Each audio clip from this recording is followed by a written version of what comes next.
The Press Box is your go-to for pre- and post-game all football season if you're going to check out the Grizz. The Press Box is right next to the walking bridge adjacent to the University of Montana campus, and they have some of the best selection of beers on tap. They got awesome food. If you need a place to gather pre- or post-game before Grizz football games, head to the official headquarters of Grizz Athletics. Grizz football season is here, so don't miss any of the action. The Press Box, Missoula's finest sports bar and the official headquarters of Grizzly Athletics.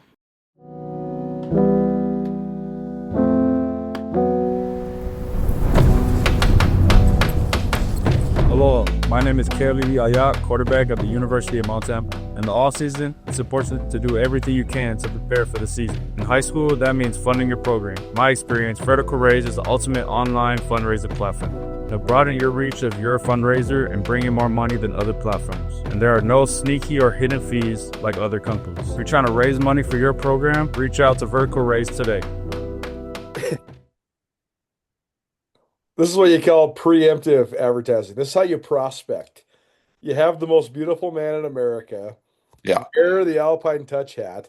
Then you send the video to the Alpine Touch guys and say, let's make some new ads. Let's get you back on. So there you go. Is nothing sacred anymore? Huh? We just got to talk about it all. Huh? Hey, all right. Here's the deal.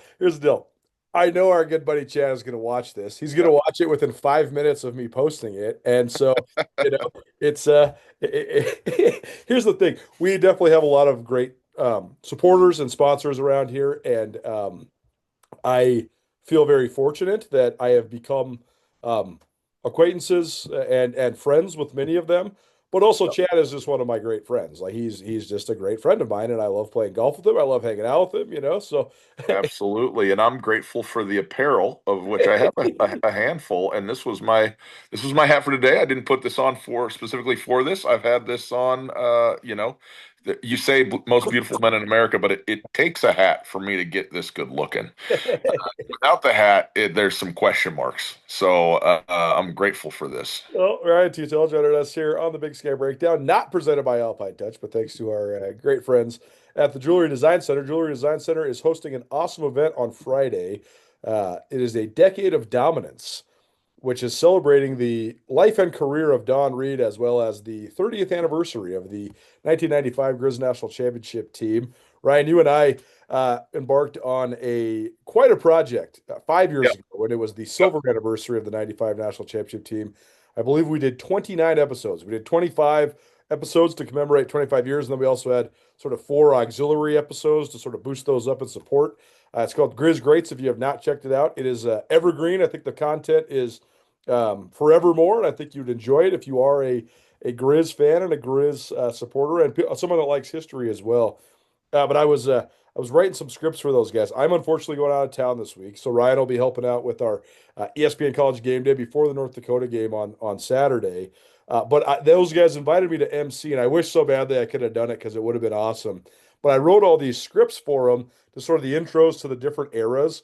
And I know so much and also learned so much through that Griz Greats podcast series, all about like 91 to 95 or 91 to 96, basically, like that group of guys that sort of incrementally built it. That's the Dave Dickinson teams, and then all the guys that played with him and all that. But because of this, writing these scripts, I got to learn about like the 86 to 89 or like 86 to 90 guys. Yeah. I didn't really know much about it. It was really fascinating. And it really is crazy to look at the sort of the analysis of Grizz history, because Montana was sort of whatever in the Big Sky Conference in the 60s, the 70s, the early 80s. But then when Don Reed came, what he then built now, the last 40 years, is this world we live in here, where the expectations are ridiculously high. And that's all to say, I think that colors the way that everybody compartmentalizes everything, including Montana's 42-17 win over Eastern Washington. I still think there's people in Grizz Nation that they remember 70-14 against Stephen F. Austin in the semifinals of the playoffs, or 48-0 against Northern Iowa a couple, in the 2011 playoffs. They remember these games where the Grizz, everything did click and they just completely destroy opponents. And I think it sort of influences the way that they analyze all Grizz games, which is all to say that I think when the Grizz win 42-17 against the D2, I think there's a lot of people that are like, what the heck's going on? So, just your thoughts on the way that the modern history, the 40-year history of the Grizz post Don Reed, just influences the way that everybody thinks about all this stuff. Well, I think so. I mean, first of all, you're talking about multinational championship winning Grizzlies, that 95 team, and then again in 2001. Multiple national championship appearances, a, annually a top 10 team, arguably, I would say almost inarguably, the nicest football facility in America at the FCS level when you Definitely. take in Right. setting and stadium and now at the Champions Center facilities and all of that. And, certainly has been the top and, is the top or at the top of game day experiences and fans and all of that at this level. So, I mean, all of those go in to say Montana fans have built up an expectation of national prominence and even at times national dominance. Now, North Dakota State has proven to be that team for, the last 10 plus years. Now, with the emergence of South Dakota State becoming equal to them, and obviously the ascension of Montana State into a annual national power, like, and when I say national power, I'm talking about a top 5, top 3 level football team. And Montana has been a step behind those teams overall, even though they, of course, did make it to the national championship game 2 years ago. But that doesn't change the expectation of the fan base, nor do I think it should. I mean, Montana has a lot of advantages and a lot of ways and, resources to get players to, excuse me, to be competitive. And you're right. The history of that starts with the lead up to and then the culmination of that Don Reed National Championship in 1995. And then that really, it's had ups and downs, but that level of prominence and pouring into the University of Montana football program has happened over 3+ decades now at this point. And yeah, I certainly encourage people, 1029ESPN.com, and also, I think up on just, general podcast, to go Yep. search Griz Greats.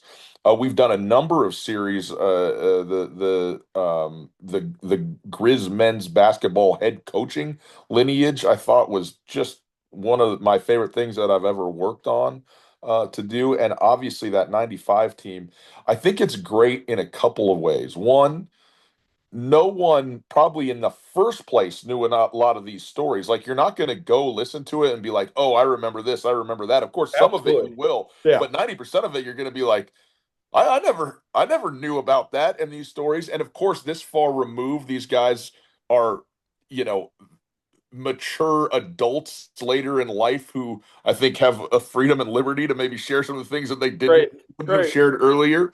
And also, I thought it was super fun for them. Like, I felt like there's a lot of engagement from the players who probably hadn't talked about the fact that they won a national championship 20 plus years ago, to get the opportunity to revisit that. Like, it was a fun thing for them. And I think a lot of that came through in those conversations that we had, and both tremendously entertaining, informative, and yeah, I mean, I think if you're a Grizz fan, it's a must listen to go check out your favorite players from that team, or some of the coaches, and obviously Dave Dickinson and so on, and they were very generous with their time, and it was just a treat to be able to do that, and I'm glad that exists as a as now an artifact in the history of the football team, to give that sort of audible recounting of what took place, and just great fun. If you only have time to listen to a couple of episodes, because there is a ton of these, I know a lot of people are going to gravitate towards the Dave Dickinson one, of course. But might I suggest the Bill Johnston episode? Bill Johnston was the director of the Alumni Association at the time. Yeah. He tells this unbelievable story about the, I mean, they took the 3,000 party. they put Yeah. they took 3,000 people out to Huntington, West Virginia, which sounds like a lot. But this game was the 1995 National Championship game was played in Huntington, West Virginia at Marshall's home stadium against Marshall. This is a 33,000 person stadium. So you got 3,000, they got 30,000. So it's a lot versus a little in the crowd. And then of course Montana wins. Dave Guffey gets to tell Dave Dickinson that he's won the Peyton Award right afterwards, because this is before they had the big banquet and all the to-do. So now you're celebrating for multiple different reasons. And they decide they're going to have a party right then and there. And Johnson's talking to President Dennison. And Dennison's like, well, what's the budget? We got it. We're buying the beer. Like, we're buying everybody the beer. And Bill Johnson says, so many thousands of dollars. Here's the budget. And then Johnson has to go back to him like 7 minutes later and say, President Dennison, we've spent the entire budget. Yeah. And Dennison says, who cares? Keep spending. We'll do whatever we need. Yeah, the party story is hilarious. Then they get back to Missoula, they have another party. So I would suggest that one and many of the other ones. For sure. A fun project, no doubt. Yo, Tara, what up, E? What's going on? Man, those are some nice medals. Yeah, man, these are hard to come by. Yeah, well, I've got 2 of them. Well, that's nothing like going to March Madness, though. We did go to a national championship. Okay, guys, whatever. Let's just get on the Montana party bus and head over to Press Box for lunch. Yo.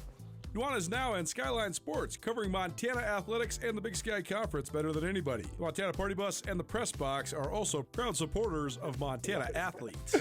Hey, cheers to you guys, man. Cheers to Montana. Cheers to chasing more championships.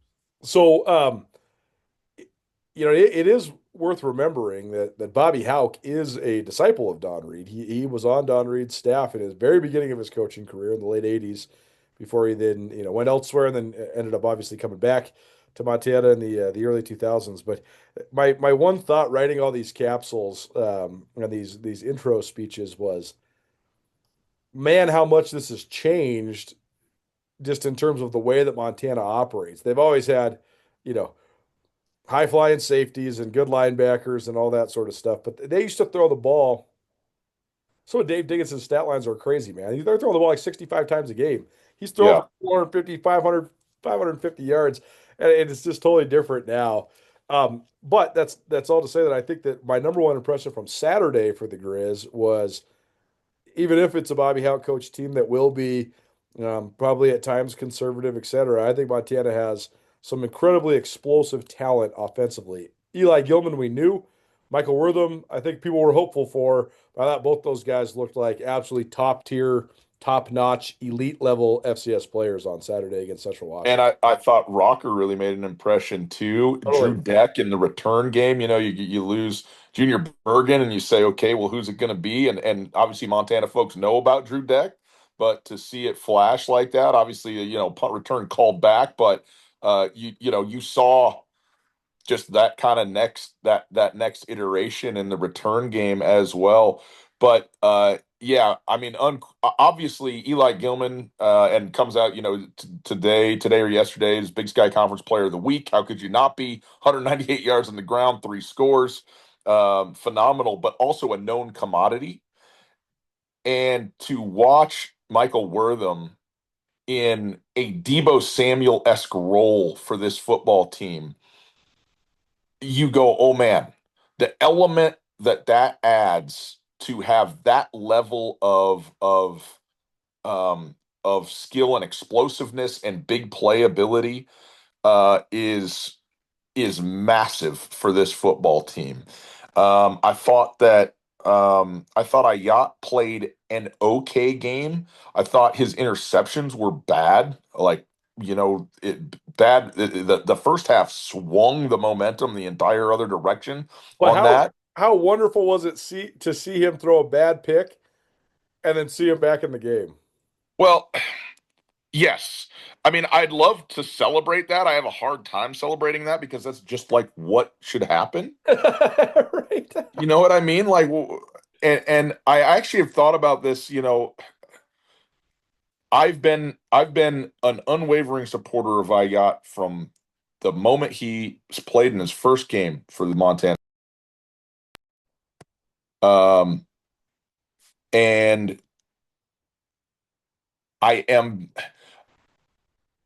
I think that last year stunted his growth considerably.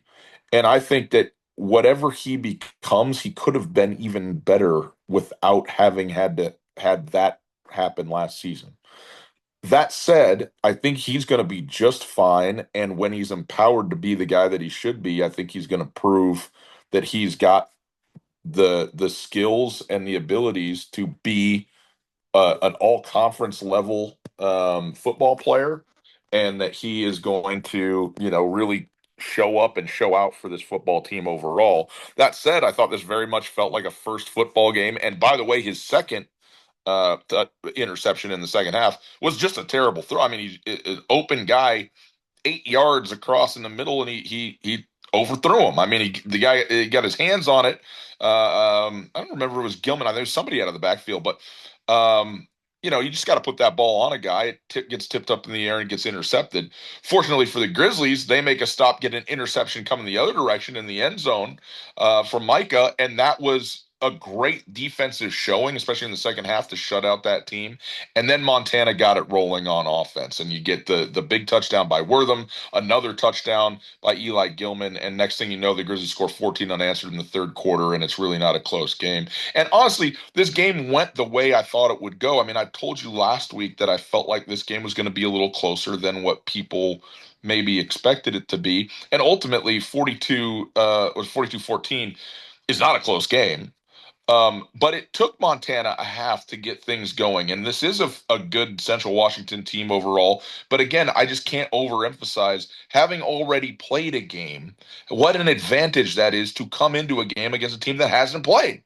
And Montana looked like a team that hadn't played in the first half. And then they felt like they got their sea legs under them and then sort of showed who they are. But I got to say, man, after watching this football game, I am more excited and more optimistic about the Montana Grizzly football team here in 2025 than I probably was coming into this game and into this season. Why? I agree with you, but why? You see it. You see the dudes. I mean, you see guys running around on defense. We knew that this is going to be a bunch of, well, who's that guy? Well, who's this guy? Clay Ovens, number 37. What's an Oven doing wearing number 37? There he is, making 5 solo tackles, leading the team just like you expect the 37 to be. But I thought you saw I thought you saw a level of not just tenacity and effort, but speed. And I thought fairly overall sound defense that we really didn't see a lot last year. And obviously defensively was one of the downest, one of the lowest years for the Montana defense in years. So you have to have a step up, but clearly there is a significant step up. But I was concerned about the offense.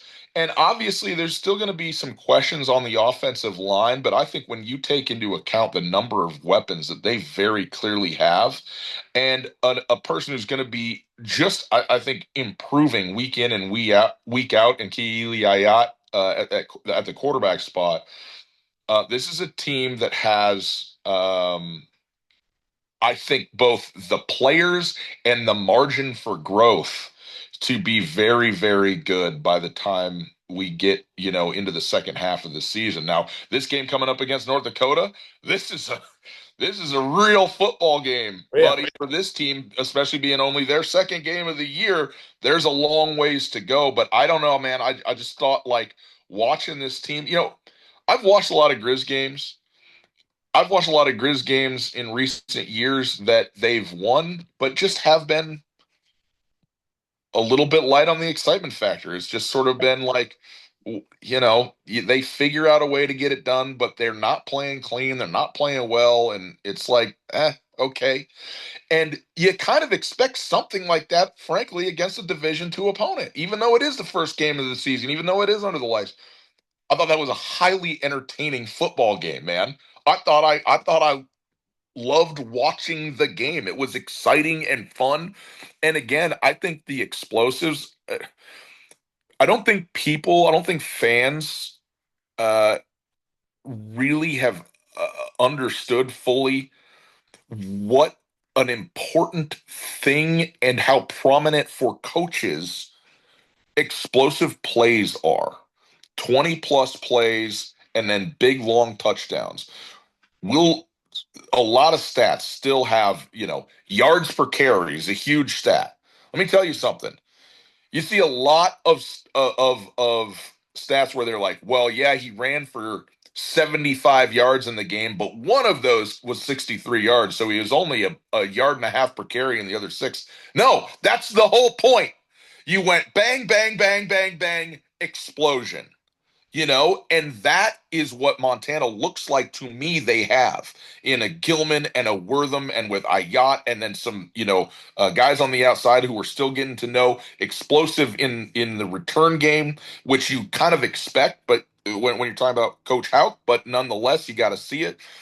There's work to do. And again, what is the offensive line going to look like against the best, the top 10 defensive front in the country? I think that's a question that is still a very open one that we need to see answered, and what's that going to look like. But man, I think if you're a Montana Grizzly fan, just the product that you saw on Saturday, far better than what we saw last season.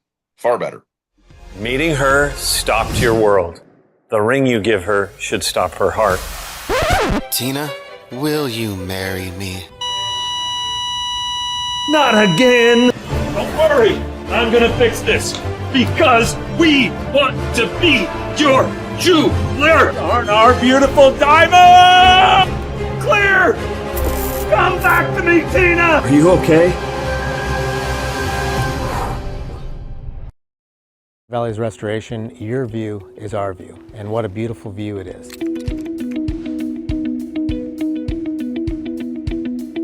We are proud to be locally owned, locally operated. We love our community here in Missoula and also the full 5 valleys that we do service. We give back to the community, we service our community, our kids go to school here, we live here, we play here, and we love it here. Absolutely agree. Tuesdays with Tootell, recording on a Wednesday. I told you about Jewelry Design Center hosting this Decade of Dominance, but also if you are in the market for any sort of jewelry, you should go see these guys. They can make anything custom for you. They made my wedding ring for me, made my wife's wedding ring for her, exactly how we wanted them. They're exquisite artisans and so artistic, and they can do anything you can possibly imagine. Visit them on Brook Street, across from the Montana Club in Missoula.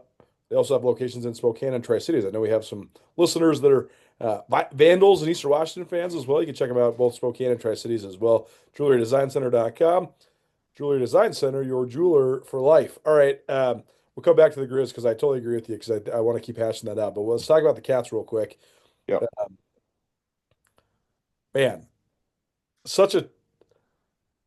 it's so hard to give what my straightforward analysis on Montana State without sounding like I'm making excuses for them because they have given up 40 points per game. I mean, they've given up 89 total points in 2 outings, but one was to Oregon, who, just hung 69 on Oklahoma State, and the other's to the number 2 team in the country that might be the best team in America in South Dakota State.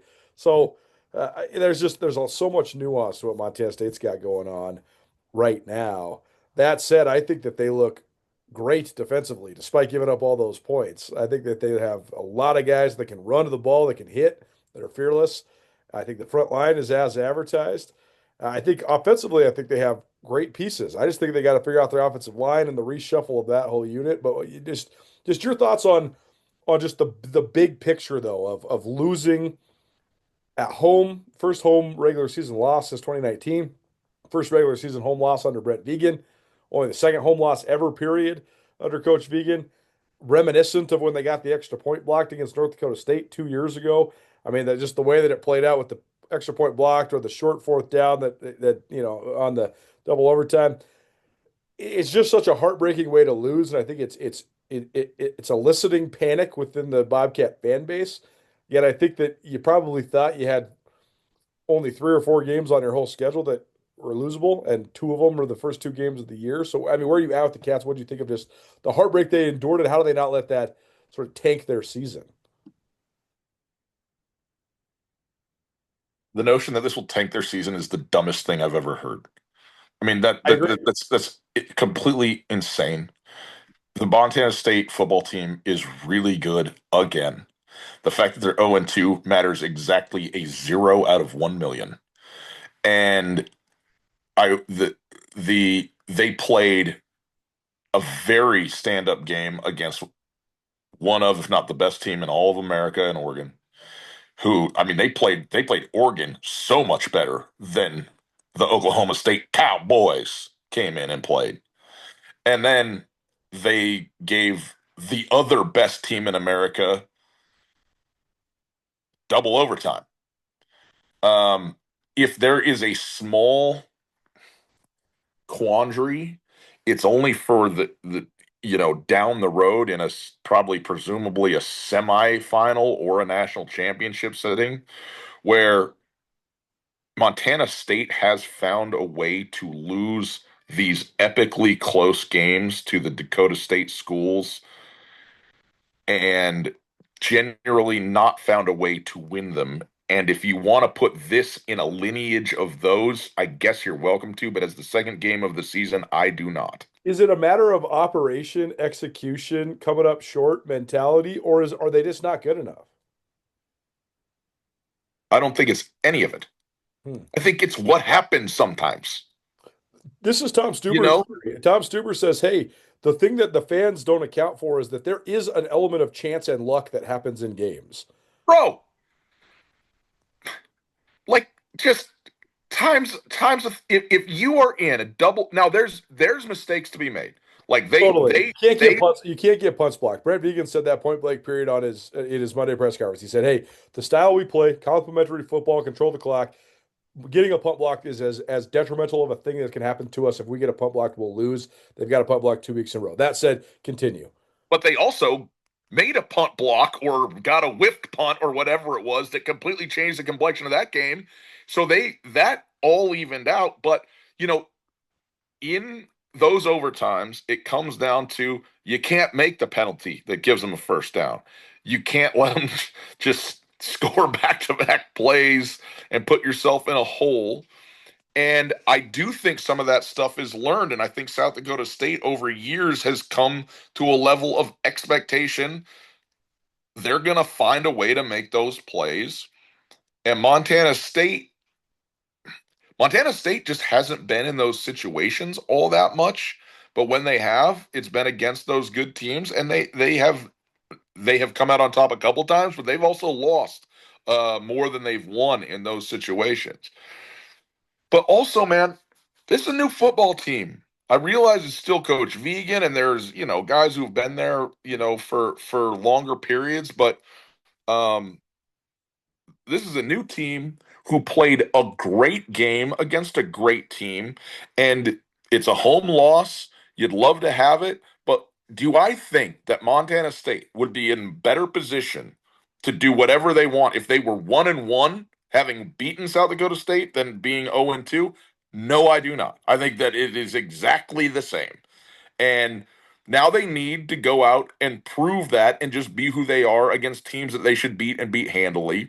I think as soon as they get another 350-yard rushing game and a 4-touchdown win over somebody, on their schedule, it's going to be like, all right, this is it. And I think, to your point, I think the defense is lights out and is going to demonstrate being that. So these two games, if they would have won one of them, you might be higher than you even were coming into the season on Montana State. But I am certainly not lower on them as a result of losing them at all. And especially, dropped my camera. It's just a $10,000 deal. You can tell my setup here is very pro. We talked last week, Colter, that said the only thing where I would go, oh, well, what do we got, is if they got the doors blown off against South Dakota State. And that was, of course, not the case. They were toe-to-toe the whole run. South Dakota State made an extra play, had an extra stop that SDSU did, that Montana State couldn't in the double overtime. That's the way the cookie crumbles. You deal with it, you move on. It's the second week of the season. And if you're the Cats now, you're just rolling.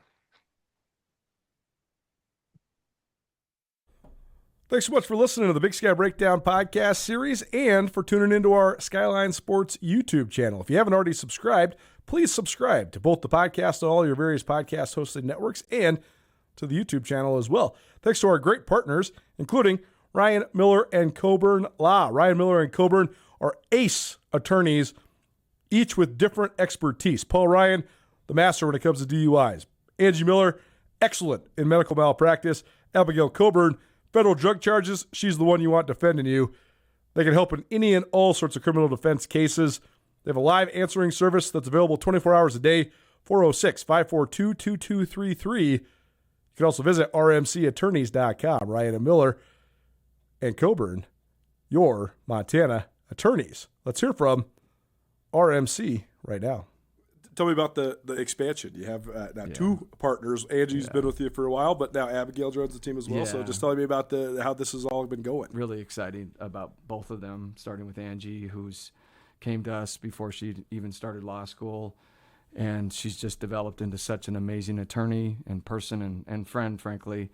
I can't be more happy with her and her results. She's such a hard worker and a fighter, and we're just so pleased to have her carry the torch into the future.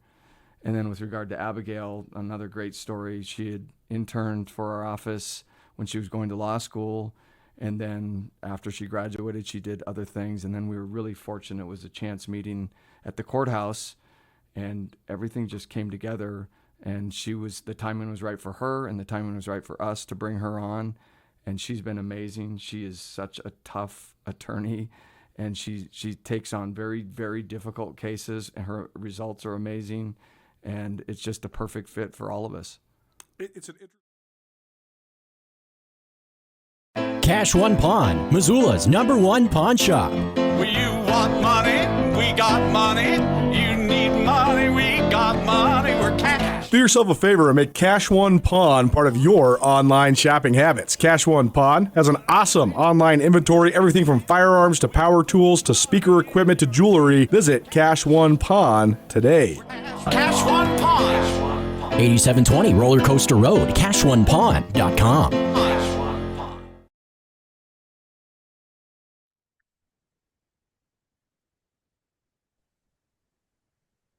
Ryan Tootell here on the Big Sky Breakdown, proudly presented by Ryan Miller and Coburn. Paul Ryan, Angie Miller are happy to add Abigail Coburn to the most well-respected law firm in Western Montana. Abigail is an ace in criminal defense.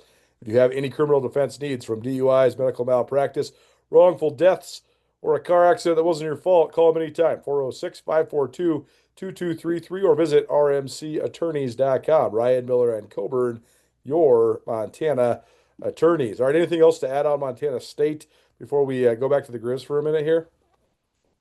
No, I mean, I'm like I said, I'm very high on Montana State, and nothing that I've seen dissuades me from that at all. I totally agree with your assessment of the Grizz. When I'm watching these early season games, I usually try to watch them 2 to 3 times through. First time, talent evaluation. Second time, overall, just play calling and things like that. Third time, if I can get there, execution of that, the nuances of how the scheme is growing and things like that. My biggest question for this team is their offensive talent is apparent. I think that Ayat made some mistakes, but I think you can see that he has it in him. Like he is a good quarterback that could be really good if he just seizes the consistent element of playing the position. I think Wortham's a complete game changer. I think Eli Gilman has a chance to be the best guy in the country, or one of them certainly. Yeah. At this level, my biggest question is, will they lean into that as being a primary or the primary way that they win football games? Like, can they actually reconcile themselves to saying, okay, we have these guys, let's let it rip. Like, let's score 55 points, and that's not when we're blocking punts and punt and return touchdowns and stuff like that. Can we actually just go score 7 or 8 offensive touchdowns? Like, will they be able to do it? That's my biggest question. That's something we're not going to know until we know, I guess. But I just think that they have an opportunity to be really explosive offensively. I agree. And, playing a ball control style of offense is not trying to score, right? I mean, and I think, again, if you've got the dudes that can just take it to the house, like that's what you do. And Michael Wortham, the throw to him was 12 yards in the air, and then he ran 65, and that's how he scored. And Gilman, he's just gonna break these things off every once in a while, and it's just gonna go the distance. And like that's there's a difference between taking big shot bomb plays with 50, 60-yard moon balls to some streaking wide receiver, and then guys who just have it in them to make guys miss, and develop things to get guys in space. And I think that I expect Montana to do that, but I think they have the personnel to go score a bunch of points. They have the skill position personnel to do it. We'll see what happens. I mean, the thing that I'm most interested in, Colter, is when we talk about a first game,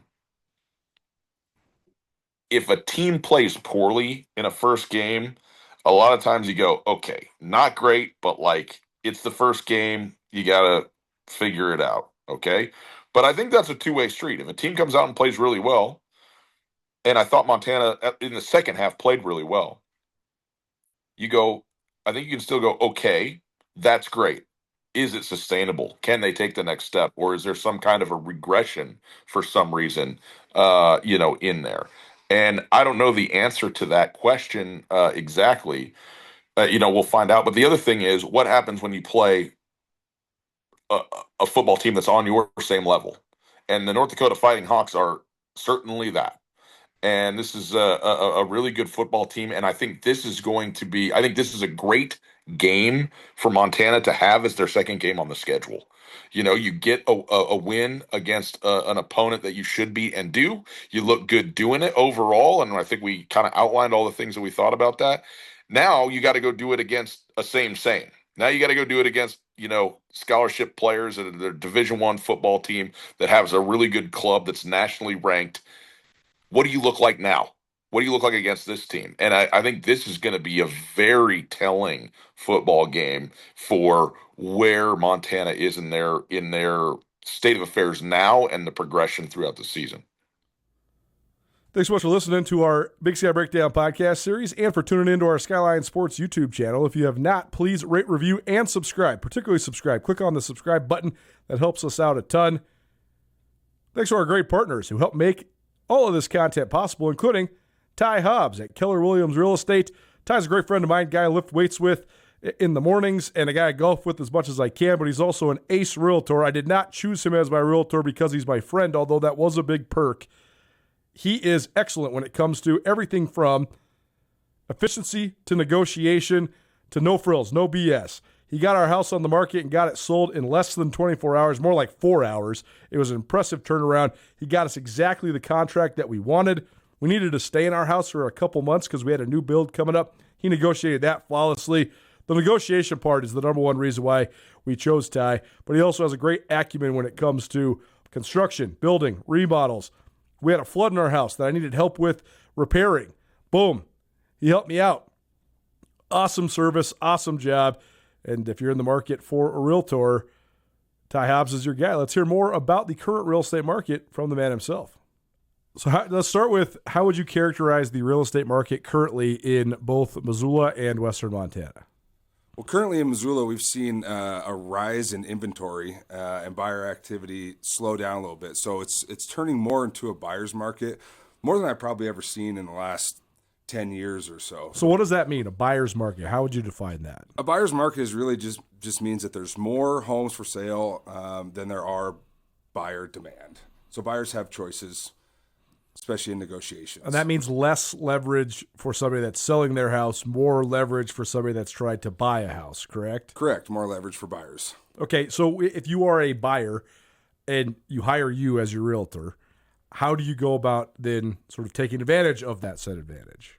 Well, right now you have the upper hand in negotiations, right? And first we start with the CMA and get a value and see where that price falls in, or where the value is for the buyers. And then there's other things that we can negotiate, such as like seller concessions to help buy down the interest rate or give you a temporary break or relief on an interest rate to help with that monthly payment. So if people want to find out about that and other listings that you have, how do they find them? Best way is just get a hold of me by phone, 406-544-9794. Okay. The one good piece of news, I think, for people that want the Grizz to be very explosive offensively is There is no play call when Eli Gilman presses the line and then bounces it and does his best Adrian Peterson impression and runs 50 yards for a touchdown, right? Like that could be Bobby Howe calling inside run all day long, and then all of a sudden this guy's just better than everybody, and he scores 2 long touchdowns and makes your offense pretty explosive when you got a guy like that. So I think that's some solid. Well, it's a two-way street, right? We want the coaches to put the players in good position, but great players can put coaches in a good position too, and it can be a win-win.